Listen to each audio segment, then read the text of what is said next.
Are some people born under a lucky star or other charm which enables them to have all that which seems so desirable? And if not, what is the cause of the difference in conditions under which men live? Many years ago, feeling that there must be a logical answer to this question, I decided to find out, if possible, what it was. I found the answer to own satisfaction and for years have given the information to others who have used it successfully. From a scientific, psychological, or theological viewpoint, some of the following statements may be interpreted as incorrect, but nevertheless, the plan has brought the results desired to those who have followed the simple instructions, and it is my sincere belief that I am now presenting it in a way which will bring happiness and possessions to many more. If wishes were horses, beggars would ride, is the attitude taken by the average man and woman in regard to possessions. They are not aware of a power so near that it is overlooked, so simple in operation that it is difficult to conceive, and so sure in results that it is not made use of consciously or recognized as the cause of failure or success.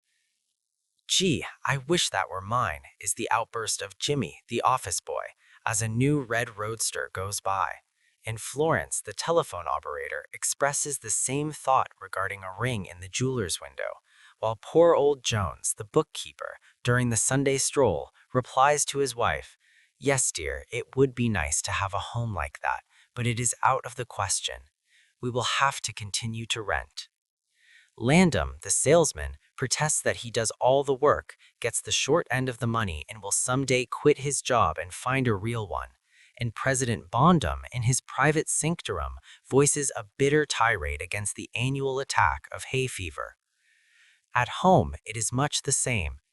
Last evening, father declared that daughter Mabel was headed straight for disaster, and today, mother's allowance problem and other trying affairs fade into insignificance as she exclaims, "This is the last straw.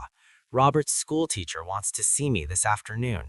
His reports are terrible, I know, but I'm late for bridge now. She'll have to wait until tomorrow."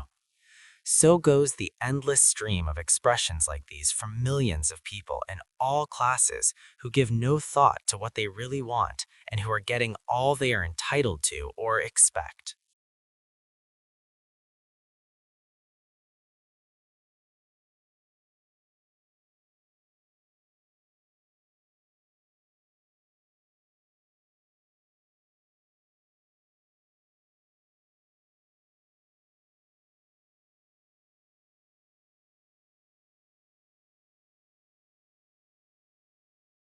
কিছু মানুষ কি বিশেষ কোনো সৌভাগ্য বা অলৌকিক শক্তির অধিকারী হয়ে জন্মায়, যা তাদের সব কাঙ্ক্ষিত বস্তু অর্জনে সহায়তা করে?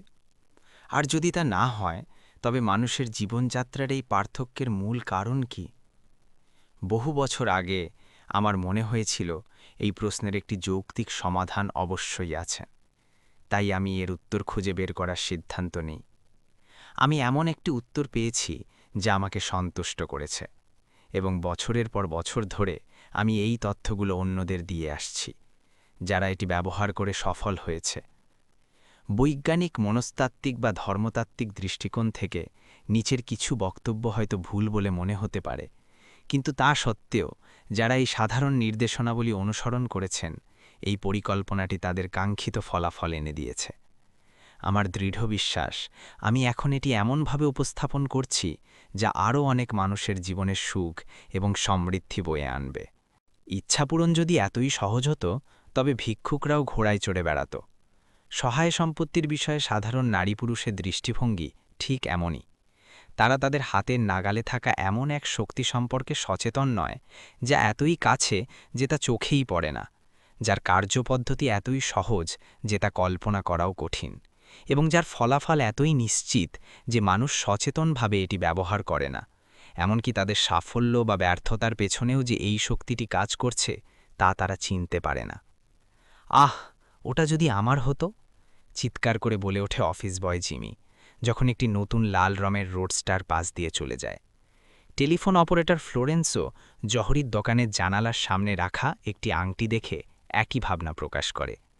অন্যদিকে বৃদ্ধ ও দরিদ্র বুককিপার জোন্স তার রবিবারের সন্ধেবেলীন ভ্রমণে স্ত্রীর কথার জবাবে বলেন, হ্যাঁ প্রিয়, ওরকম একটা বাড়ি থাকা খুব ভালো হতো, কিন্তু ওটা আমাদের জন্য অসম্ভব।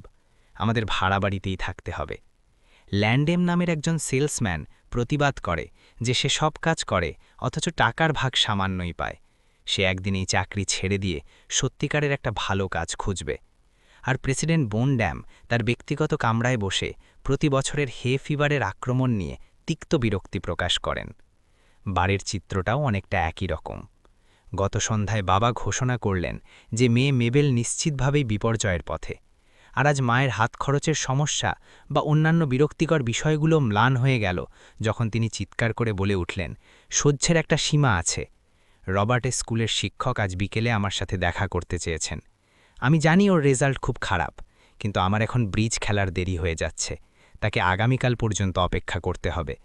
এইভাবেই সব শ্রেণীর কোটি কোটি মানুষের মুখ থেকে এই ধরনের কথার অবিরাম স্রোত বয়ে চলে, যারা আসলে তারা কি চায় সে বিষয়ে মোটেও চিন্তা করে না, এবং ঠিক ততটুকুই পায় যার তারা যোগ্য অথবা যা তারা পাওয়ার প্রত্যাশা করে।